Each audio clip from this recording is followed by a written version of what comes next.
Começa agora o Ponto de Pauta, o programa da Sedufisme.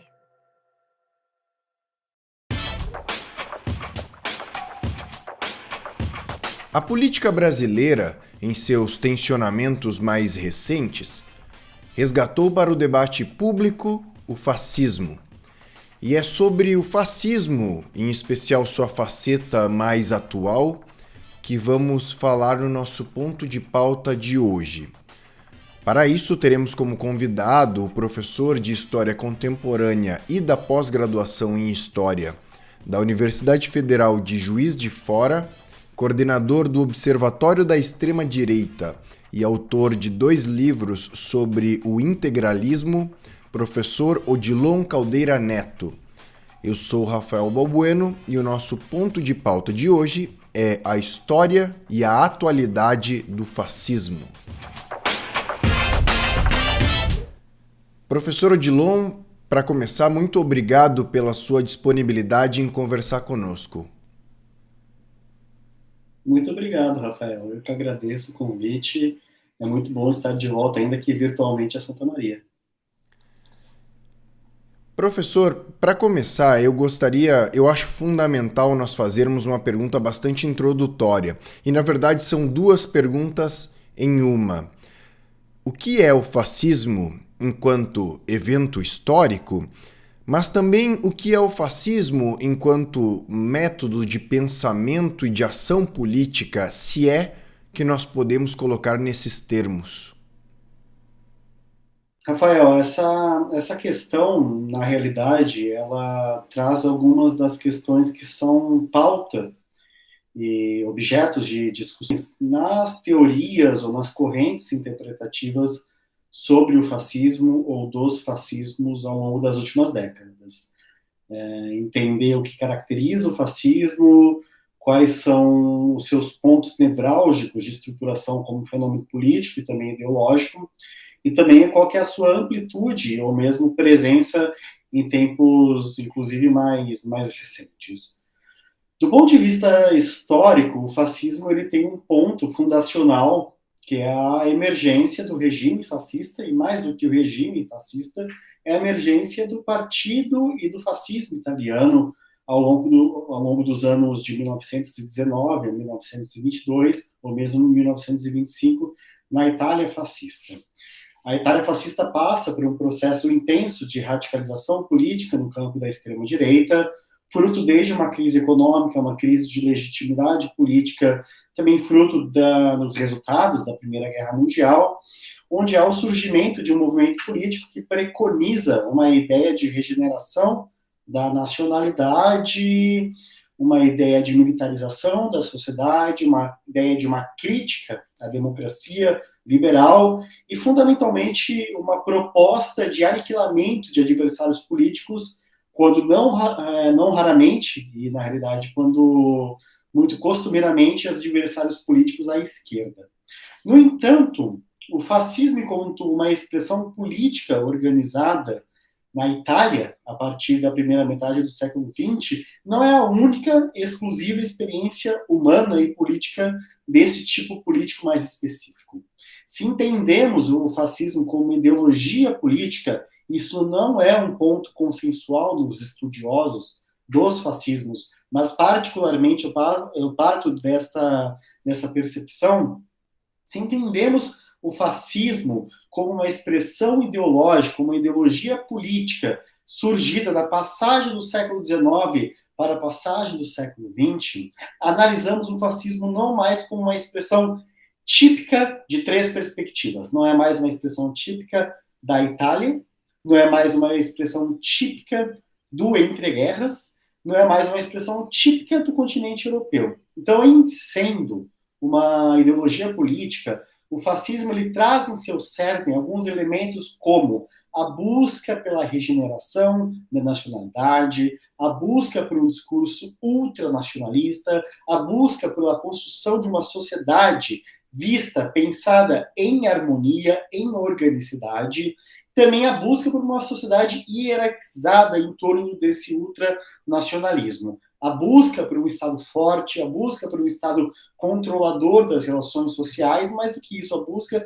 por uma construção de uma ideia de nacionalidade, de uma ideia de humanidade intrínseca aos valores cruciais deste ideário político. Então, o fascismo que tem surgimento, tem uma certa pedra angular na Itália, ao longo da primeira metade do século XX, ele se mostra com algumas facetas similares, mas também com algumas facetas dissonantes em diversas regiões do mundo e diversas nacionalidades ao longo da primeira metade do século XX. No caso brasileiro, por exemplo, a principal organização de tipo fascista foi a Ação Integralista Brasileira. Então, em sendo uma expressão não exclusivamente europeia, mas sim global, e também sendo uma expressão, uma certa ideologia política, o fascismo ele transcende não apenas a condição italiana, não apenas a condição europeia, e também não apenas a condição do entreguerras. O fascismo passa a ser um quórum ideológico mais ou menos bem estruturado, que será e é apropriado e reapropriado mesmo após o fim da Segunda Guerra Mundial, mesmo após o fim da chamada Era dos Fascismos, mesmo após o fim do regime fascista ou de movimentos fascistas ao longo do mundo. Então, o fascismo ele passa a ser um ponto de inspiração para a extrema-direita global.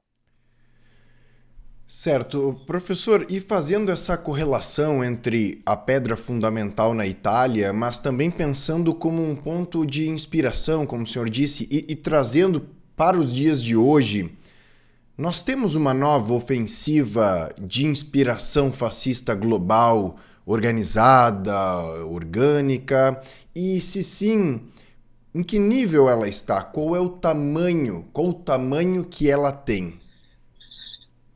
Eu poderia dizer que sim e não. Em uma certa medida, o fascismo, como essa articulação política mais estruturada, ele tem seu fim em 1945. O modelo de Estado fascista, o ponto de convergência ao fascismo, vindo de setores conservadores, setores autoritários diversificados, passa por uma crise após 1945. A condição fascista, que era, de uma certa maneira, do ponto de vista de um cálculo político, era vantajoso para indivíduos e organizações políticas até 1945, após o fim da Segunda Guerra Mundial, passa por uma crise. Então, o fascismo ele passa a ser atrelado do ponto de vista do campo político institucional, do ponto de vista da política hegemônica, como um problema a ser sanado. No entanto, este é o ponto inicial da análise. O fascismo ele passa a ser um problema na chamada era pós-fascista. Mas se analisamos o fascismo como uma expressão ideológica, os seus referenciais basilares passam a ser projetos e processos de inspiração para o extremismo de direita de uma maneira mais ampla. Então, por um lado, existe na arena global, claro que inicialmente, sobretudo europeia, centro-europeia, depois passa-se ao fenômeno latino-americano e também do leste europeu, temos um processo de criação a partir de 1945, intensifica-se na década de 70, década de 80, na Latinoamérica, e depois, posteriormente, nos territórios pós-soviéticos, a criação de organizações neofascistas, que, em alguma maneira, em alguma medida, buscam reivindicar o passado do fascismo histórico, ou mesmo que não passem a reivindicar o estatuto do fascismo histórico, estabelecem formas de reivindicação do seu quórum, do seu cerne, do seu fulcro ideológico.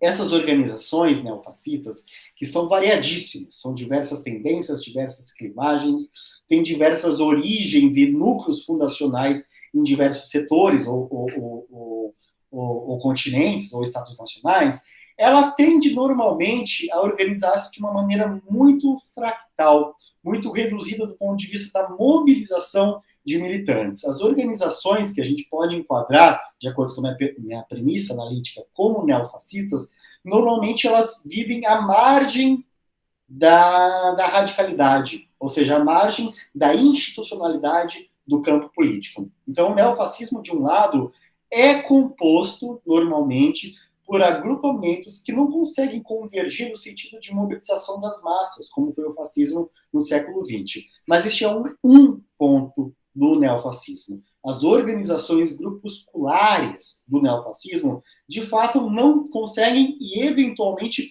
não têm a ambição de mobilização da sociedade de uma maneira massificada, tal qual o fascismo do século XX, e muitas vezes não têm a ambição ou a opção para a atuação no campo político institucional, inclusive porque em diversos países o fascismo ele é sumariamente colocado do ponto de vista da ilegalidade política.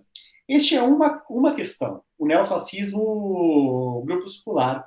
No entanto, no ponto de vista da ressurgência das direitas radicais, ou mesmo das extremas direitas ao longo dos últimos anos, é possível observar que que existe um processo de penetração das ideias desses grupos minúsculos, grupusculares neofascistas, no campo político majoritário, que seja representado por essas novas direitas, pelas direitas radicais, pelos partidos populistas de direita e assim por diante. Então, à medida que os grupelhos neofascistas fornecem um movimento de continuidade do ideário fascista, no momento em que há um processo de ressurgência das direitas, as relações entre os movimentos neofascistas, os grupelhos neofascistas e a extrema-direita ou direita radical mais hegemônica, mais fortemente estabelecida, ela é proporcionada. Então, o neofascismo ele não é apenas esse movimento dos grupelhos afastados do campo político majoritário. Ele é também isso, mas é um movimento também muito interessante, do ponto de vista analítico, da reoperação, da operação ou da reemergência ou da rearticulação dos ideários fascistas dos partidos políticos que não reivindicam necessariamente o estatuto fascista. Então, este é o ponto de vista analítico que eu acho mais importante, buscar entender como que as organizações neofascistas, que muitas vezes não se transformam em partidos políticos, não participam de processos eleitorais, enfim, não se notam representadas em governos de direita radical ou de extrema-direita, passam a desempenhar um papel de inspiração ou mesmo de uma certa penetração em uma cultura política autoritária mais ampla. Então é dessa maneira que os ideais fascistas, passando pela articulação de grupos neofascistas, muitas vezes se faz representar em partidos de direita radical, em lideranças de extrema-direita, e aqui eu tomo como exemplo o próprio caso do atual governo brasileiro, que não reivindica um estatuto própria e exclusivamente fascista, mas é um elemento de um certo porto seguro para organizações neofascistas e passa por um momento de naturalização de uma cultura política fascista. Então, nesse momento atual, o neofascismo ele pode ser entendido tanto do ponto de vista das organizações grupusculares, que continuam grupusculares, que continuam muitas vezes ilegais, que muitas vezes utilizam inclusive de métodos e práticas terroristas, mas também existe uma ponte de ligação com essas novas direitas e a apropriação e a assimilação de um certo estatuto cultural e político do fascismo para esses novos momentos. Então é nessa medida que o fascismo se torna, mais uma vez, um elemento de inspiração e de apropriação para essas chamadas novas direitas. Eu não estou aqui reduzindo as novas direitas a um fenômeno exclusivamente fascista ou neofascista. Contudo, este fenômeno guarda pontos de apropriação e de inspiração com o cabedal do fascismo histórico e também com os processos de articulação de grupos e grupelhos neofascistas na atualidade. Então é um cálculo que muitas vezes é muito complexo, mas justamente por ser muito complexo que mantém viva, ativa e, em certa medida, incessante a chama do fascismo para o século XXI. Perfeito. Professor, dentro de toda essa complexa configuração que o senhor colocou agora, por exemplo, estar à margem da institucionalidade, enfim, dentro dessa complexa configuração, no Brasil nós temos hoje grupos e organizações neofascistas que reivindicam de fato o ideário fascista e que, enfim, como o senhor colocou, se mantém à margem da legalidade, também da institucionalidade, mas o que eu quero dizer é, nós temos organizações hoje conscientemente fascistas ou neofascistas no Brasil? Sem dúvida alguma. Na realidade, a existência de organizações de tipo fascista do Brasil é um contínuo histórico desde o momento da emergência das primeiras organizações de tipo fascista no Brasil republicano. Desde o começo da década de 30 existe na história política brasileira organizações de tipo fascista. Desde durante a ditadura civil-militar, desde o processo da transição democrática, desde o processo da estruturação e do declínio da chamada Nova República até a atualidade da emergência e da urgência do bolsonarismo, organizações que reivindicam o estatuto e uma certa categorização neofascista são comuns na história política brasileira. Em alguns momentos elas são mais organizadas, têm uma certa proeminência dentro do próprio campo da radicalidade, mas tem uma certa proeminência política, em outros momentos elas são mais escanteadas. Muitos dos meus objetos, um dos meus objetos centrais de pesquisa são aquilo que eu denomino, inclusive conceitualmente, como grupos neo-integralistas. São grupos que buscam reviver, reativar, retomar o ideário integralista para o século XXI. Efetivamente, se consideramos acertadamente, da minha perspectiva, do meu ponto de vista, o integralismo como uma expressão genuinamente fascista, os grupos que reivindicam esse estatuto integralista, eles são grupos que podem ser categorizados, classificados analiticamente como grupos neofascistas. E essa questão não é possível e não é tampouco necessário reduzir o neofascismo brasileiro exclusivamente a organizações de tipo, de corte, de orientação neointegralista. Desde a década de 80, passagem da década de 70 para a década de 80, existem movimentações de cunho neonazista no Brasil, que são modificações muito variadas, que passam desde a ideia de formação de partidos políticos, até a literatura negacionista, o Holocausto, até grupelhos de skinheads, como Skinheads Out Power, grupos skinheads dos mais diversificados, desde que em torno de uma orientação neonazista, ou mesmo de fórum e de indivíduos radicalizados mediante a internet. O neonazismo também faz parte desse complexo e variado, dessa complexa e variada galáxia do neofascismo brasileiro. E mais recentemente existe um processo de apropriação de outras referências internacionais do neofascismo global e a sua incorporação e adaptação à realidade política brasileira local. Vamos pensar, por exemplo, a ideia de importação de referências de grupos neofascistas europeus, como no caso de grupos identitários, que se auto-intitulam identitários, a incorporação de grupos da extrema-direita de orientação e de apropriação neofascista, como no caso ucraniano, ou mesmo de alguns grupos que ladeiam a experiência do neofascismo, como a quarta teoria política, que traz alguns dos seus referenciais para o Brasil. Este é um ponto dessa complexa rede do neofascismo brasileiro. E um outro ponto também, a sua interação com o bolsonarismo.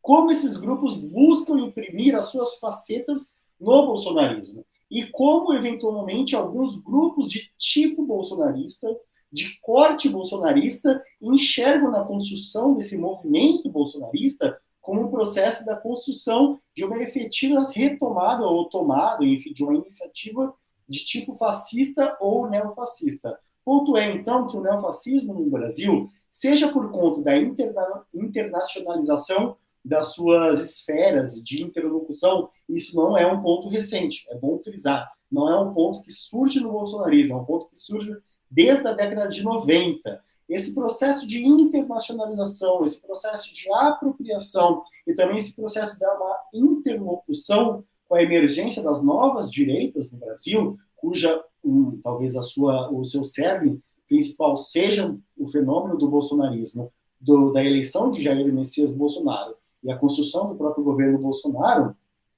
esses agrupamentos, essas tendências globais do neofascismo acabam sendo impulsionadas por esses fenômenos. Então, no Brasil atual, o quadro neofascista é muito variado, muito diversificado, cheio, repleto, permeado de disputas internas no seu campo, de tendências que não são necessariamente convergentes, mas que se projetam de uma maneira ou de outra no ideário, nessa movimentação que dá tônica ao próprio bolsonarismo. Certo.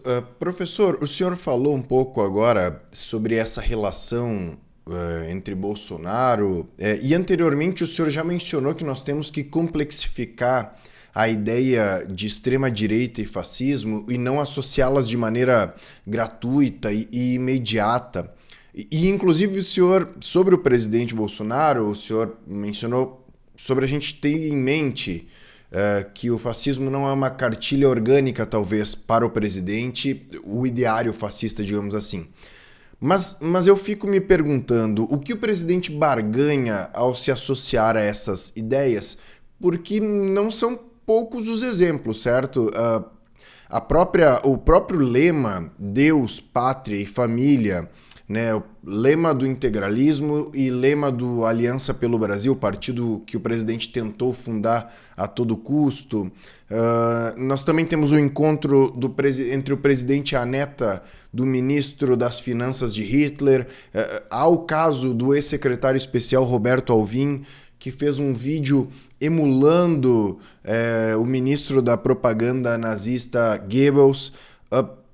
Há um aceno do governo a esses grupos, por menores que eles sejam, certo? E eu lhe pergunto, o que o governo busca barganhar? É um aceno intencional e completamente consciente? Essa questão também eu julgo que seja bastante complexa, né? Efetivamente, me parece que não podemos reduzir o fenômeno do bolsonarismo como um processo de retomada de um certo estatuto, um certo conteúdo programático, uma ideia de Estado e, eventualmente, inclusive, do ponto de vista organizativo de uma sociedade tal qual foi associada ou idealizada pelos fascistas dos anos 30 no Brasil e no mundo. Existe um processo muito mais diversificado, o fenômeno do bolsonarismo está intrinsecamente ligado esse fenômeno dessas novas direitas, do populismo de direita radical, que surge em torno das próprias democracias, né? Utiliza-se de elementos de críticas à democracia ou da elitização da democracia, enfim, existe um grande debate conceitual de uma literatura muito, muito interessante, produzida nos últimos 5, 10, 15 anos, sobre essa temática. Mas, de toda forma, para além de uma certa categorização ou classificação do bolsonarismo como fascismo ou não, me parece que um ponto interessante são os acenos do bolsonarismo às organizações ou mesmo aos legados e signos, simbologias e mitologias políticas do fascismo. Eu acredito que um ponto analítico interessante a se observar é uma lógica interna e externa dessa relação, uma relação que eventualmente poderia ser inclusive classificada ou analisada como uma perspectiva dialética. De um lado, há organizações de tipo fascista que buscam interação com o bolsonarismo. Se a gente for pensar, por exemplo, grupos neointegralistas, alguns grupos integralistas, alguns indivíduos e lideranças integralistas conseguem alguma certa interação com alguns campos do governo Bolsonaro. Isso, todavia, não explica a presença de símbolos, signos, chavões, lemas, slogans do fascismo no bolsonarismo. Essa relação me parece mais intensa, ou ela pode ser explicada, talvez, por duas matizes. A primeira é a seguinte: o bolsonarismo ele precisa pautar o debate público. O governo do Bolsonaro busca pautar o debate público em torno, sobretudo, dos momentos em que há crises políticas, crises de saúde coletiva, crises do ponto de vista moral e assim por diante, as crises que são gestadas, geradas ou acabam ocorrendo ao longo do governo do Bolsonaro. Nos momentos em que há o aprofundamento, a intensificação da crise política, crise econômica, enfim, quaisquer sejam suas categorias ou denominações, enfim, eventualmente o governo Bolsonaro tente a utilizar desses símbolos, desses signos do fascismo histórico como um fenômeno de pauta, né, para pautar a opinião pública, para pautar os meios de imprensa. Aquilo que muitos autores, pelo menos muitas pessoas, né, para além do campo da literatura, denominam como as cortinas de fumaça. Né? Então, os temas típicos do fascismo são utilizados como um instrumento de dispersão em momentos de uma crise política mais central do governo Bolsonaro. Este é um ponto da utilização, um certo uso político do passado fascista pelo governo Bolsonaro. Um outro ponto que me parece muito importante é a utilização dessa simbologia, e mais do que uma simbologia, de um certo imaginário, de uma certa estrutura mental e política do bolsonarismo para a radicalização das suas bases. O bolsonarismo, como é um movimento que busca sempre uma certa movimentação contínua dos seus fiéis, essa movimentação contínua passa também por um processo de uma radicalização contínua. E ela é ladeada, ou ela é impulsionada, enfim, ela é permeada pelas crises políticas também. Mas nesses momentos, então, que o bolsonarismo tende a passar, ou necessita passar, por um processo de purificação interna, por um processo de radicalização interna, e a radicalização e purificação, eu estou pensando aqui numa chave interpretativa do momento de uma fidelização das suas bases mais radicais, os símbolos, as estruturas de pensamento e de filiação desse bolsonarismo mais radical passa pela utilização dessa estrutura de tipo fascista. Então, quando o Roberto Alvim, por exemplo, faz o elogio a Goebbels, faz a utilização de simbologias de valores próprios do nazismo, a relação não está sendo direcionada única e exclusivamente para a sociedade de uma maneira mais ampla. Não está sendo direcionada única e exclusivamente para o sentido de pautar o noticiário. Ela é utilizada também pelo sentido de radicalização das suas bases. E outra questão também que é importante mencionar, é um sentido também da incorporação dos setores mais radicais, ou dos setores mais extremados da extrema-direita brasileira e global, e a sua incorporação no bolsonarismo.